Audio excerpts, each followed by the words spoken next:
हम लोग ना जीवन में बहुत सारी गलतियां करते हैं, पता है। कुछ लोग ना एक करियर पर नहीं टिक पाते हैं, पहले कुछ करने लगते हैं, फिर कुछ करने लगते हैं, फिर कुछ करने लगते हैं। कभी कपड़े की दुकान खोल ली, कभी किराने की दुकान खोल ली, कभी कहीं लग गए, कहीं कोई नौकरी करने लगे, कहीं कोई नौकरी करने लगे। वो एक जगह कंसिस्टेंसी के साथ कर ही नहीं पाते हैं, और फिर नतीजा ये होता है कि जो सही उम्र में जो एनर्जी थी वो खत्म हो गई, और अब लाइफ में आगे कुछ कर नहीं सकते, क्योंकि रिस्क टेकिंग एक एज तक रहती है। आप एक उम्र तक बड़े रिस्क ले सकते हो, उसके बाद रिस्क नहीं ले सकते हो। जब आपकी शादी हो जाए, बीवी बच्चे घर पे हो, आप रिस्क लोगे क्या? पता है अपने रिस्क का इफेक्ट पूरी फैमिली पर पड़ेगा। और अभी आप एकदम, अभी आपके ऊपर कोई प्रेशर नहीं है, अभी आप यूथ हो, रिस्क ले सकते हो। और जब रिस्क ले सकते हो, आपके रिस्क का इफेक्ट सिर्फ आपके ऊपर पड़ेगा, आप उससे उबर सकते हो, उससे उठ सकते हो। ठीक है, तो एक समय तक अपने पास रिस्क फैक्टर होता है, और हर एक व्यक्ति में अलग अलग रिस्क फैक्टर होता है। कोई जिंदगी में रिस्क ही नहीं ले पाता है, और जो रिस्क नहीं ले पाता है वो कुछ नहीं कर पाता है, जीवन में आगे बढ़ने के चांसेस कम होते हैं। इस रिस्क लेने का मतलब ये नहीं कि जाके कुएं में कूद जाओ। मैं तो रिस्क ले रहा था, देख रहा था मेरे अंदर रिस्क कैपेबिलिटी कितनी है, रिस्क लेने की क्षमता है कि नहीं है, ऐसा नहीं भाई साहब। रिस्क लेने की क्षमता यानी कुछ करने का अगर मन है कि मुझे ये काम करना चाहिए, मुझे ये मेहनत करके मैं ये करियर चूज करके मैं इस लाइफ में इस करियर में सक्सेस हो सकता हूं, उसके लिए आप इन द सेंस की करियर गलत हो, मतलब कि उससे हमारा और किसी का नुकसान हो सकता है, मतलब वो मतलब 2 नंबर का काम हो। नहीं, देखो करियर एक ऐसा होना चाहिए, बेसिकली देखो, काला धंधा, ब्लैक मनी कमाने वाला, ऐसा नहीं। देखो करियर एक ऐसा होना चाहिए, बेसिकली करियर एक ऐसा होना चाहिए जिससे समाज का और परिवार का किसी भी तरह से कोई नुकसान या अहित ना हो। बेसिकली हम किसी को नुकसान पहुंचाकर अपने आप का भला कर रहे हैं तो बेसिकली हम इंसान नहीं है, समझ गए ना। किसी को जहर बेच के हम अपने आप को 5 स्टार होटल में बैठकर अगर हम एंजॉय कर रहे हैं तो दिस इज नॉट फेयर, समझ गए ना। गलत है, ये इंसानियत या मानवता के खिलाफ है। आप अपने आप को खुश करने के लिए, अपने आप को बड़ा बनाने के लिए आप किसी भी हद तक गिर रहे हैं, तो ये तो सही नहीं है ना। तो करियर ऑप्शंस ऐसा हो कि जिससे समाज का भला हो, अपने आप का भला हो, और एक रेपुटेशन हो, उसमें एक इज्जत, एक सम्मान का भाव हो। सबसे बड़ी बात कि उसमें एक आत्मसंतुष्टि हो कि मैंने किसी के साथ कुछ गलत नहीं किया है, ये संतुष्टि होनी चाहिए। ठीक है, कुछ और कहने का मतलब था क्या? मैं कुछ और कह गया, ऐसा कुछ सही कहा? ठीक है, करियर ऑप्शंस मतलब जो भी हम कर रहे हैं लाइफ में वो फेयर होना चाहिए। हाँ, नहीं ऐसा नहीं है, मैं इंसान हूं, गलत हो सकता हूं, भगवान नहीं हूं, देव मानुस नहीं हूं, साधारण इंसान हूं। हाँ बोलिए।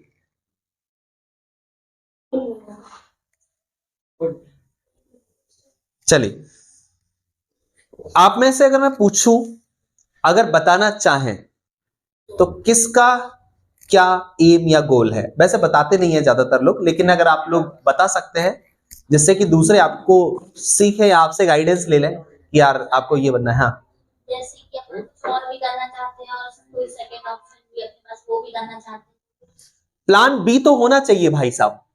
हाँ देखो, 2 तरह के लोग होते हैं। एक होता है एक होता है कि मुझे तो यही करना है और कुछ करना ही नहीं है, तो उन लोगों का उस करियर में सक्सेस होने के चांसेस बहुत ज्यादा होते हैं, क्योंकि वो उस काम में इतना ज्यादा लग चुके हैं कि उन्हें आगे पीछे और कुछ दिख ही नहीं रहा है। ऐसा समझो, एक राजा है, उसको जंग जीतना है, उसके पास सेना कम है, सामने वाला ज्यादा ताकतवर है, उसने बस एक ही सोच लिया, अब तो ये गया या तो मैं गया, खत्म।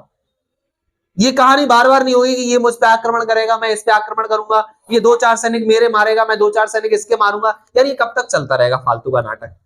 या तो ये गया या तो मैं गया, एक बार में कहानी खत्म। तो वो क्या करता है, अपनी सेना को ले जाके तैयारी करके एकदम बिल्कुल जाता है, सामने वाला इसमें बैठा है कि मेरे पास तो बहुत बड़ी ताकत है, मेरे पास तो बहुत बड़ी सेना, ये क्या कर लेगा। तो अब ये जाता है पुल पे से, और जाते ही पुल गिरा देता है, पुल तोड़ देता है, जला देता है, और सेना को बोल देता है देख भाई, पुल तो खत्म, या तो नदी में कूद के मर जाओ या लड़के मर जाओ, मरना तो तय है। तो अब इससे अच्छा है कि मरना ही है तो आगे जाके मरे, कम से कम वीरता के साथ मरे। तो वो लोग उस राजा के साथ पूरी ताकत क्योंकि उन्हें पता है कि मरना तो है ही, पीछे गए तो मरे, आगे गए तो मरे, तो भागना किस चीज का? बहादुरी के साथ लड़ो, पूरी कोई रिस्क, मतलब पूरी एकदम रिस्क झोंक दी उसमें, पूरा एकदम जान जोखिम में डाल के पूरी मेहनत पूरी ताकत लगा दी उन्होंने और वो जीत गए। 1000 सैनिक 10,000 सैनिक पर भारी पड़ गए, क्योंकि वो 10,000 सैनिक तो आलसी थे, उन्होंने सोचा कि भाग लेंगे या कुछ कर लेंगे, तो कुछ तो भाग गए और कुछ जो लड़े तो बेमन से लड़ रहे थे, क्या है हम तो जीत ही जाएंगे, इस ओवर कॉन्फिडेंस में, अरे ये तो दो मुट्ठी भर सैनिक है, ये क्या कर लेंगे, हम तो जीत ही जाएंगे। तो वो 10,000 सैनिक इस ओवर कॉन्फिडेंस में लड़ते रहे और ऐसे ही मरते गए वो। और वो 1000 सैनिक पूरे जोश पूरी एनर्जी के साथ लड़ रहे थे, उनके सामने एक ही विकल्प था, मरना या मारना, और उन्होंने खत्म कर दिया उनको। 10,000 सैनिक निपटा दिया, जीत गए। ऐसे ही हमारी लाइफ में अगर कुछ ऐसा ऑप्शन है कि मुझे यही करना है, मुझे आईएएस बनना है, मतलब बनना है, और चाहे मैं चाय बेच लूंगा मगर आईएएस के साथ कॉम्प्रोमाइज नहीं करूंगा, या तो मुझे आईएएस ही बनना है या तो परचून की दुकान किराने की दुकान चला लूंगा, दो में से कुछ, कोई सेकंड प्लान नहीं। या फिर थोड़ा कॉम्प्रोमाइज कर सकते हो कि या तो आईएएस बन जाएंगे, आईएएस नहीं तो कम से कम छोटी मोटी कोई सरकारी नौकरी तो सरकारी नौकरी तो मिल ही जाएगी, ऐसा कर सकते हैं। ठीक है, तो प्लान ए के साथ प्लान बी जरूर रखें। अगर लाइफ को बेहतर होता है प्लान ए के साथ प्लान बी, कि ज्यादा बेहतर ना मिले तो कम से कम उससे कम मिल ही जाए, कुछ ना कुछ तो मिल जाए। ठीक है, एक फिर वो बड़े जिद्दी किस्म के इंसान होते हैं, या तो यही चाहिए नहीं तो कुछ नहीं चाहिए, तो वो थोड़े से फिर रहता है उनका आर या पार का गेम होता है, या तो बन ही जाते हैं नहीं तो फिर नीचे आ ही जाते हैं वो। ठीक है, ज्यादा चांसेस होते हैं बनने के उनके। ठीक है, और कुछ? स्पोर्ट्स में करियर होता है, मैंने बताया था, लास्ट क्लास में थे आप शायद, उसके पहले बताया था कि स्पोर्ट्स में करियर हम लोग बनाते हैं जिद्दी, वो एकदम जिद्दी होते हैं, क्योंकि उन्हें पता होता है कि पढ़ाई लिखाई में तो हमारा कुछ होना नहीं है, पढ़े लिखे तो हम ज्यादा कुछ है नहीं है, अब हमें अपना पूरा जी जान लगा के भैया वो नेट मतलब प्रैक्टिस करते हैं, सुबह 4 बजे उठ जाते हैं। समझ गए? जो गोल्डन बॉय जिसका नाम क्या था, जिसने भाला फेंका था, भाला फेंकने में गोल्ड मेडल लेके आया था, नीरज चोपड़ा। मुझे लगा किसी को पता ही नहीं होगा। नीरज चोपड़ा भाई साहब, वो ना इतनी मेहनत करता था, इतनी मेहनत करता था कि उसके पास जब भाला नहीं था ना, तो बड़ा सा मोटा लट्ठा उठा के डंडा उठा के फेंकता रहता था, मतलब 4-4 5-5 घंटे लगा रहता था वो लगातार। स्कूल जाता था और सीधा ग्राउंड में, स्कूल जाता था और ग्राउंड में, बहुत मेहनत करता था वो, तब जाके वो गोल्ड मेडलिस्ट बन पाया, गोल्डन बॉय बन पाया। नहीं भाई साहब, आपके लिए अगर वो स्किल है, आपके पास जुनून है, जोश है, करना है मुझे तो आप फिर जो है ना, घर वाले भी आपसे इंप्रेस हो जाते हैं कि लड़के को देखो यार क्या तो मेहनत कर रहा है। अब तुम पता चले ना तो ढंग से पढ़ाई कर रहे हो ना गेम में कुछ कर पा रहे हो, दोनों की बैंड बजा रहे हो, इससे अच्छा भाई एक ही कर लो तुम, तो घर वाले फिर इस पे आ जाते हैं। ये बोलती है ना कि कोचिंग करते हो, नहीं तो पढ़ाई भी करो ना भाई। अब देखो ऐसा तो नहीं है नीरज चोपड़ा ने स्कूल छोड़ छाड़ के बंद करके और बस वो अपने उसमें ही लग गया। अरे भाई पढ़ाई भी गई, पढ़ाई ठीक है एवरेज कर रहा है, लेकिन कम से कम उसमें बेहतर दे रहा है। किसी एक चीज में तो बेहतर देना पड़ेगा, या तो गेम को टेम्परेली अपन फिजिकल एक्सरसाइज के लिए कर रहे हैं, पढ़ाई में बेहतर कर रहे हैं, या पढ़ाई को टेम्परेली बस एक फॉर्मेलिटी, हमारे पास फॉर्मल एजुकेशन होनी चाहिए उसके लिए पढ़ रहे हैं, और बाकी हम गेम में अपना बेहतर कर रहे हैं।